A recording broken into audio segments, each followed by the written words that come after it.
Visão Trabalhista Entrevista está no ar e hoje o nosso assunto é o combate ao assédio moral. Para explicar um pouco mais para a gente sobre como entender o que é um assédio moral e como combater essa prática, a nossa convidada hoje é a médica Margarida Barreto, que vai contar para nós quais são as práticas que levam ao assédio e quais as consequências. Eu já adianto que elas são muito graves. Eu te convido para assistir esse papo e, se você tiver algum comentário, passa para a gente pelas redes sociais com a nossa hashtag VTEmEntrevista. Bom, a gente conversa agora com a doutora Margarida Barreto, que é uma das maiores especialistas no Brasil sobre assédio moral no trabalho e é coordenadora do site assediomoral.org.br, que é uma das principais referências para você que quer conhecer um pouco mais sobre essa prática tão cruel que pode afetar cada um de nós no mercado de trabalho e fora dele também. E aí, doutora Margarida, eu queria que a senhora já contasse para a gente o que é o assédio moral, o que caracteriza esse assédio?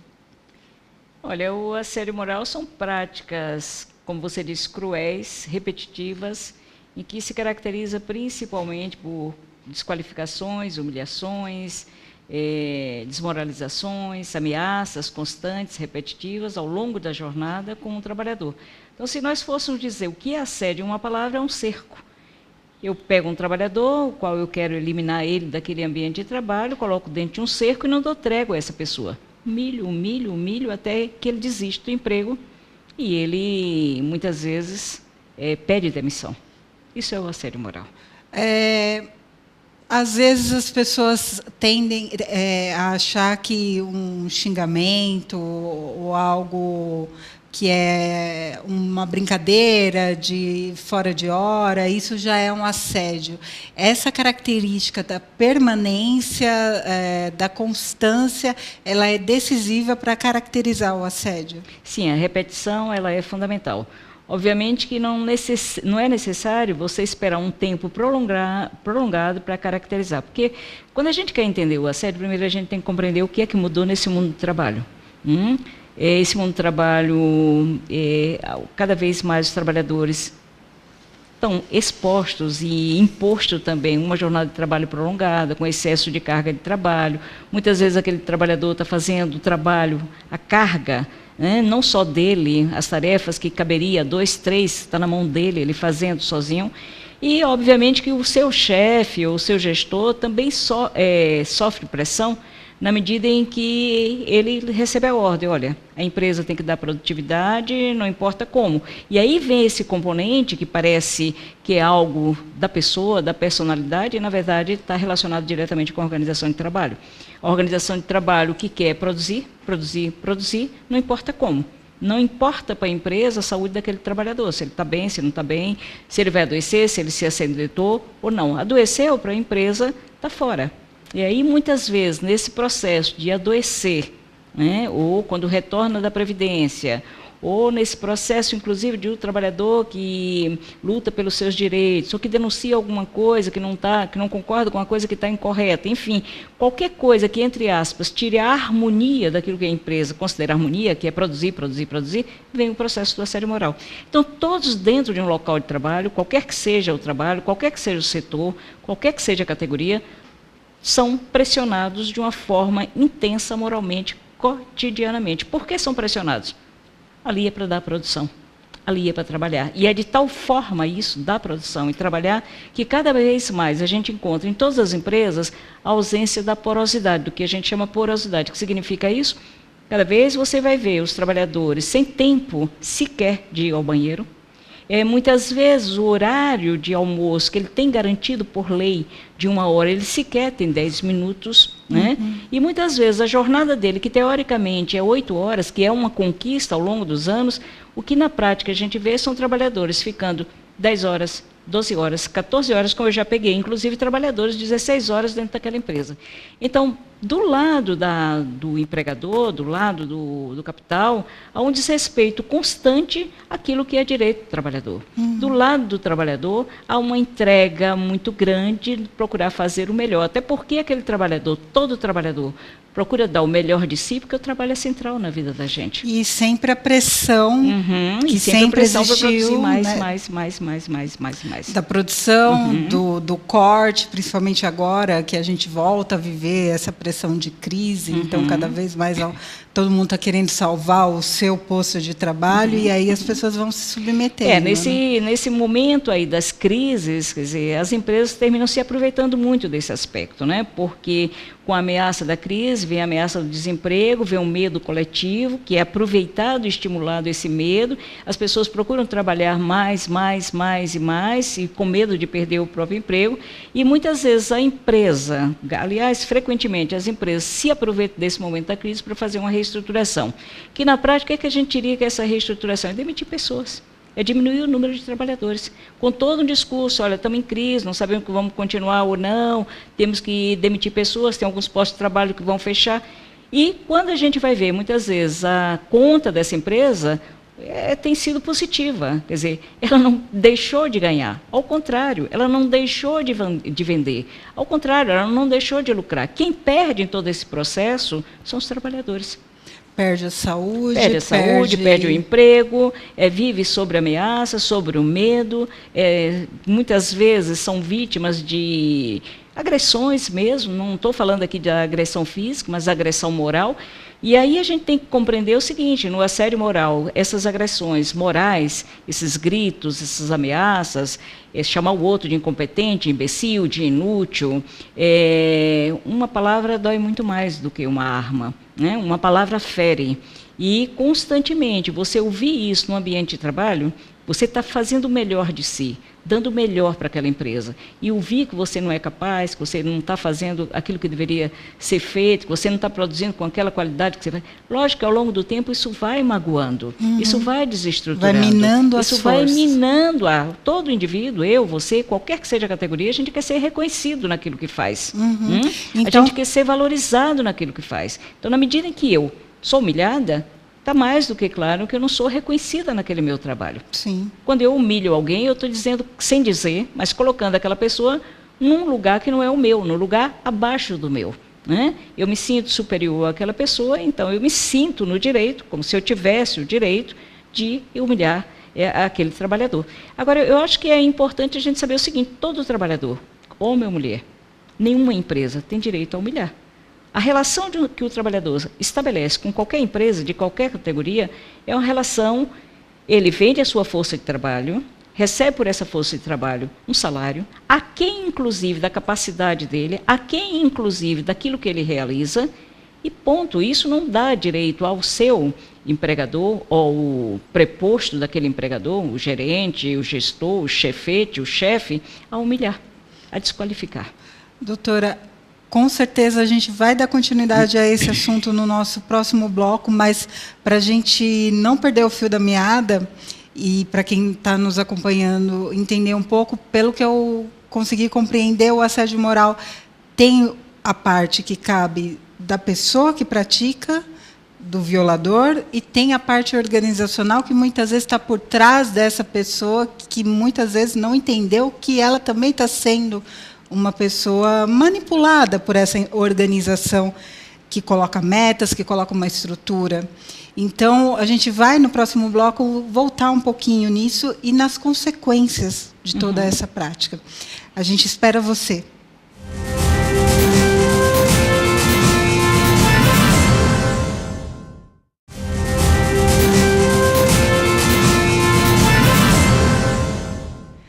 Voltamos com Visão Trabalhista e o nosso papo hoje é sobre o combate ao assédio moral com a doutora Margarida Barreto. Doutora, no último bloco a gente estava tentando caracterizar um pouco o que é o assédio moral. E aí tem o lado da empresa, tem o lado do assediador. Até que ponto a gente isenta o assediador do seu papel, porque a empresa tem o papel organizacional, e até que ponto as pessoas se percebem praticando? Tem como traçar esses limites? Sim, tem como. Todos os trabalhadores, qualquer que seja a hierarquia, está sujeito à política da empresa, a uma gestão da empresa. E a gestão da empresa, qualquer que seja ela, é muito clara. Tem uma meta que nunca é fixa, essa meta sempre é mutável para cima, normalmente, e o gestor, o chefe, recebe ordens da quantidade de produto que deve ser feito, produzido ao fim da jornada ou ao fim do mês. Isso no caso de uma linha de produção física ou no caso de linha de produção fixa, no caso de um telemarketing ou mesmo no caso de um banco. Vamos dar o exemplo do banco para ficar mais fácil a compreensão. Você chega no banco, a moça do caixa tenta te vender produtos. E ela tenta te vender produtos que ela tem uma meta a ser cumprida ao mês. Se ela não cumpre aquela meta, muitas vezes ela vende produtos à família, a amigos, ou ela mesma compra para manter o emprego dela. Só que aquele gerente que exigiu que essa caixa desse a produção, cumprisse a meta, ele também é pressionado. É pressionado por um grupo maior que relaciona aí as agências daquele bairro, a agência daquela cidade, enfim, até as agências do país. Então, há uma organização sempre por trás, em todo o assédio moral, mesmo quando ele se manifesta entre duas pessoas, há uma organização por trás. Não dá para tirar isso, não é? E eu também queria dizer o seguinte, mesmo quando se diz, mas é a personalidade, a pessoa é neurótica, é psicopata, não, vamos parar por aí. A personalidade é o que menos importa numa organização que exige, que pressiona, essa organização que impõe, que pressiona a todos por mais produção, ela é corresponsável. E aí a gente chega em outra figura jurídica que é da corresponsabilidade.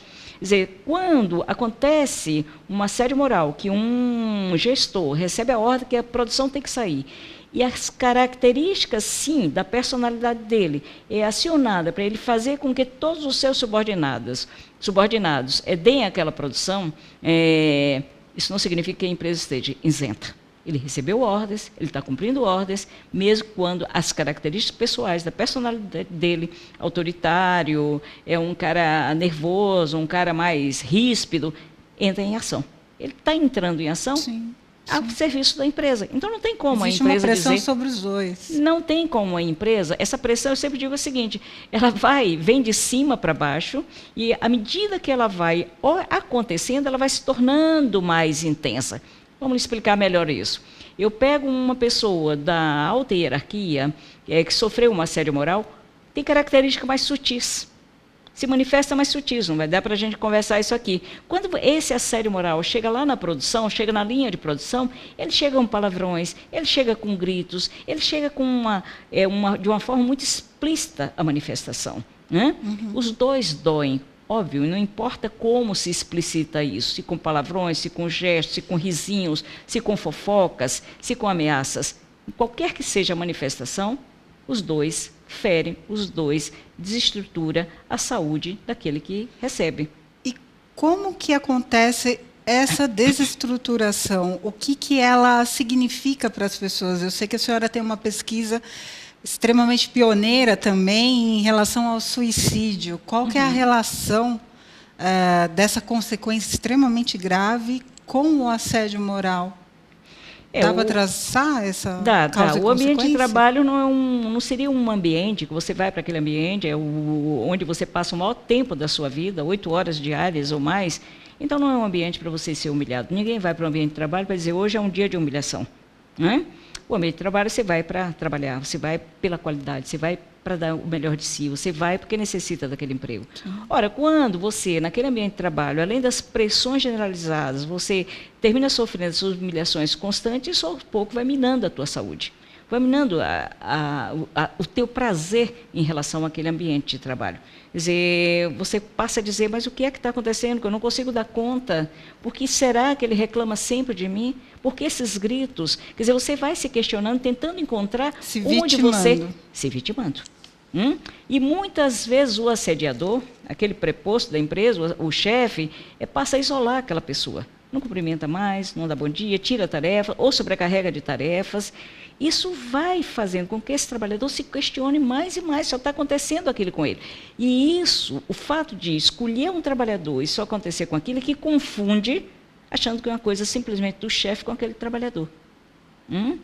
Ele escolhe, muitas vezes, um trabalhador de uma forma pedagógica, inclusive. Quer dizer, se você é uma excelente trabalhadora, nunca faltou, e em algum momento você adoeceu em consequência do trabalho, você retorna a esse trabalho, você não é mais vista com os olhos de antes. Então, começa a assediar você, que termina sendo uma forma até pedagógica. Nossa, se ela está sendo assediada, imagina eu. Então, isso, ao longo do tempo, desestrutura. Desestrutura que não é só o transtorno mental, que esse é um grande problema do assédio moral, dos atos de violência no ambiente de trabalho. O primeiro ato de violência, quer dizer, quando eu humilho alguém, eu atinjo a dignidade dessa pessoa. Eu atinjo a personalidade dessa pessoa. À medida que isso vai se repetindo, eu atinjo a saúde dessa pessoa. Eu desestruturo totalmente as emoções dela. Eu não sei mais aquele ambiente, eu não quero mais voltar para aquela empresa. Segunda-feira passa a ser um sofrimento para mim. Né? Quer dizer, eu começo a pensar, eu vou sofrer de novo toda aquela situação, fico na esperança que aquilo não aconteça, ou seja, eu fico numa ambivalência muito grande e aquilo começa a acontecer de novo. Então, ao longo do tempo, me desestrutura. Né? Desestrutura, eu começo a sentir dores de cabeça, insônia, pensamentos repetitivos, a sonhar com aquele indivíduo que me agrediu. O que me mais faz sofrer é que nessa competitividade muito grande que hoje o mundo do trabalho se caracteriza, uma competitividade que é estimulada, o meu colega do lado termina não sendo fica solidário comigo, fica indiferente, isso me faz sofrer mais então, ainda. Toma conta do ser mesmo, a ponto de muitas vezes ele decidir acabar com a vida. Muitas vezes, né? Antes de acabar com a vida, ele passa por esse processo que eu te falei de sintomas meio vagos, até que vai no aprofundando, que ele entra em estresse, né? Quer dizer, ser assediado todo dia, você está fazendo melhor e não consegue, e continua sendo assediado, humilhado, e cria uma situação de estresse, que pode caminhar para uma situação de pânico, né, medo total de retornar àquele ambiente de trabalho, entrar numa depressão que tem caminhos diferentes, de leve, moderada, chegando até uma depressão grave, que precisa ser afastada do trabalho, né, e pode chegar até a questão do inserir drogas, pessoas que nunca antes fumou, ou bebeu, ou cheirou alguma coisa, passa a fazer parte da sua vida como uma forma de suportar aquilo que é insuportável dentro do ambiente de trabalho e até que, muitas vezes, ele tenta o suicídio, principalmente quando todo esse processo de assédio moral, como eu disse anteriormente, a estratégia da empresa é eliminar aquela pessoa, é se livrar daquela pessoa.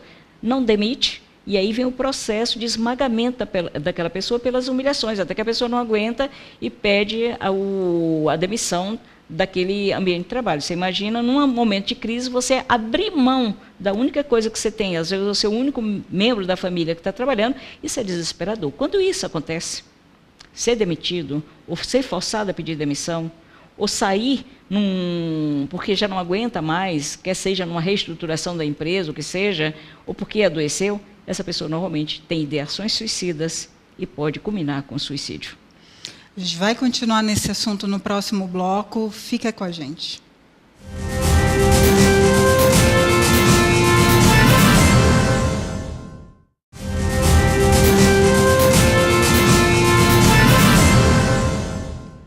Voltamos com Visão Trabalhista Entrevista. E hoje o nosso assunto é o combate ao assédio moral no trabalho. Bom, se você não sabe, no mundo, o suicídio é uma das causas muito silenciosas da morte de pessoas, embora a gente não saiba ainda, não tenha uma estatística exata do qual o impacto da relação trabalho e suicídio. O Brasil está em quarto nas estatísticas da Organização Mundial de Saúde em relação a isso, mas certamente o peso do trabalho, e aí literalmente falando a palavra peso, quando ele se torna um peso para as pessoas, ele vai impactar nas pessoas tomarem essa decisão. São mais de 11 mil pessoas que tomam a decisão por terminar com a sua vida. E aí eu queria saber, doutora Margarida, a senhora concorda se o trabalho tende a caminhar para evoluir, tendo essa rotina que a gente tem tido, e muitas vezes a gente tem uma rotina que trabalha com mídia social, trabalha com o celular, no caso de quem tem um trabalho mais administrativo, ou quem está na fábrica, tem aquele ritmo louco de dar a produção e vai para casa e cuida da família, e o salário não dá, e tudo isso pesa. O que a senhora acha que contribui para essas estatísticas? São vários fatores. Quando você vai observar, estudar o que é o suicídio no trabalho, são vários fatores que intervêm. E, obviamente, que o trabalho tem um aspecto aí fundamental. Infelizmente, no nosso país, mas não só, essa questão do suicídio e trabalho é algo pouco discutido. Poucas pessoas discutem, tanto assim que a gente não tem uma estatística relacionando o trabalho e suicídio. Como você disse aí, nós somos o quarto, isso não é motivo nenhum de orgulho, nós somos o quarto país na América Latina em número de suicídios geral. Nós somos o 8º país no mundo, no planeta, em suicídio. Isso não é orgulho. É triste nós pensarmos que o trabalho aí também tem um papel fundamental e que fica totalmente ocultado. E aí dá para compreender que é um mundo do trabalho em que os empregadores subnotificam doenças, não emitem CAT, demite aquele trabalhador que está adoecido. Imagina, então, um suicídio. Um suicídio que acontece no ambiente de trabalho, e é interessante que, mesmo sendo dolorido, em que muitos dos suicídios acontecem dentro da empresa, dentro do ambiente de trabalho, ou próximo àquela empresa onde ele trabalhava. Ora, quando essa situação acontece, dentro do ambiente de trabalho, o próximo, é uma denúncia atroz que aquele trabalhador está fazendo. Né? Porque ele, exatamente aquele ambiente. Normalmente as empresas usam como estratégia dizer que aquele trabalhador que se matou estava com problemas mental, que estava com problema na família, ou seja, ela desvia a questão da causalidade, que muitas vezes está relacionado com essas questões aí que você falou, né?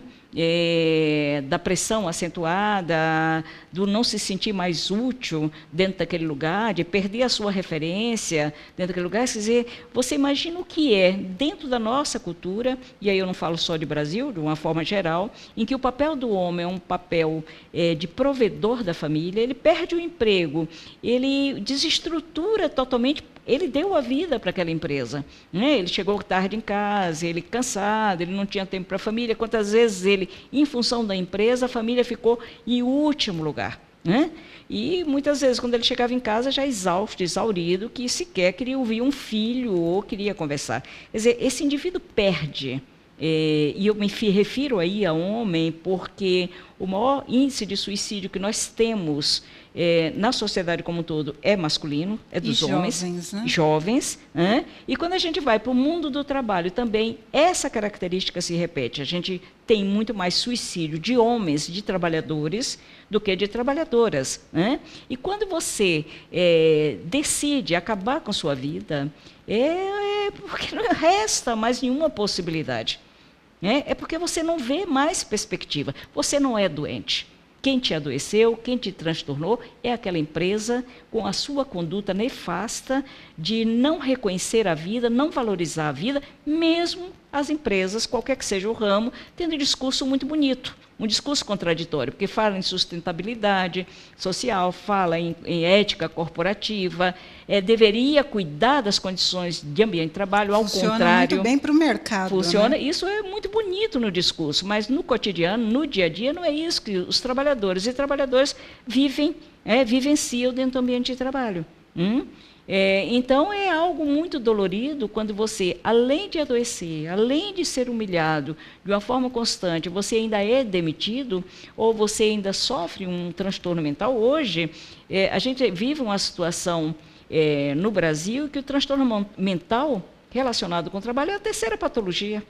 Na década de 80, nós tínhamos o quê? Tinha as lesões por esforço repetitivo, que era uma denúncia à forma que se organizava o trabalho. O ritmo intenso, a falta de microespaço para as pessoas minimamente dar um bom dia ao outro, olhar para um lado e resolver suas necessidades fisiológicas.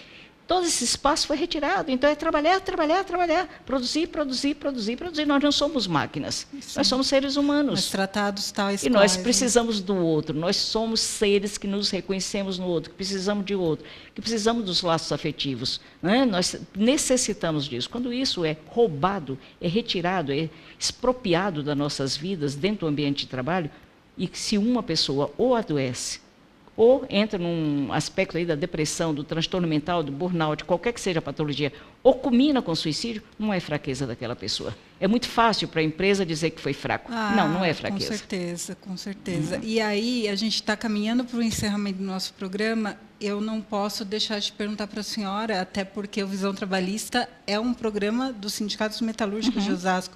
Qual que é o papel do sindicato em relação aos trabalhadores? Olha, compreender o que está acontecendo no ambiente de trabalho, no mundo do trabalho, como as novas organizações vão se estruturando dentro do mundo do trabalho, compreender que a saúde do trabalhador e da trabalhadora é fundamental, e estar com o olhar atento para escutar aquilo que os trabalhadores vêm falar sobre o ambiente de trabalho. Se o sindicato estiver atento a isso, ele vai ouvir denúncias, ele vai tentar compreender hoje esse ambiente de trabalho, ele vai encaminhar essas denúncias para o Ministério do Trabalho e Emprego, para a regional do Ministério do Trabalho, Ministério Público, para o Centro de Referência de Saúde do Trabalhador, enfim, há muito o que fazer em relação ao combate ao assédio moral, mas é fundamentalmente ouvir, escutar, estar sensível e organizar os trabalhadores na base e no sindicato. A gente agradece muito a presença da doutora Margarida Barreto, que é ocupadíssima, mas que é sempre presente aos convites dos sindicatos metalúrgicos de Osasco e região. E, de antemão, a gente já sabe que ela vai voltar aqui para dar continuidade nesse assunto, porque é muito importante, e deixar para você um telefone, principalmente para a base metalúrgica, que é o 3651-7212, que é o telefone do Conte para a Gente, que é a nossa central de denúncias, para você que se sentir assediado, para você que testemunhar um acidente de trabalho com um companheiro seu, liga para a gente, conta para a gente e seja solidário com o seu companheiro. Não deixe que mais vítimas cheguem nesse ponto que a gente estava falando aqui. Até o próximo programa.